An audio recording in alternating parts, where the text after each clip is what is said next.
হাদিসের মধ্যে এসেছে মান তারাকা সালাতা মুতাআম্মিদান ফাকাদ কাফার।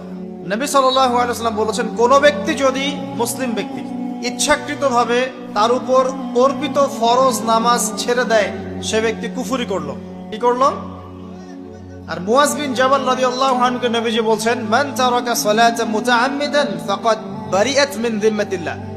যে ব্যক্তি তার উপর অবধারিত ফরজ নামাজ ছেড়ে দেয়, সে যেন আল্লাহর জিম্মেদারি থেকে মুক্ত হয়ে গেল। আল্লাহর কোনো জিম্মেদারি নাই তার উপরে। 90% মুসলিমের দেশে এটা খুবই দুঃখজনক যে আমাদের মধ্যে বেশিরভাগ মানুষ 5 ওয়াক্ত নামাজ পড়ে না। শুধু বড় গলায় কি 90% মুসলিম বললে হবে? যখন 90% মুসলিমের দেশের 100% মুসলিম 5 ওয়াক্ত নামাজ পড়বে, ইসলাম এমনি এমনি প্রতিষ্ঠা হয়ে যাবে ইনশাআল্লাহু তাআলা। যখন মুসলিম কান্ট্রির বেশিরভাগ মানুষই নামাজি হবে, ইনশাআল্লাহ আল্লাহর জমিনে আল্লাহর দ্বীন প্রতিষ্ঠা হয়ে যাবে ইনশাআল্লাহ।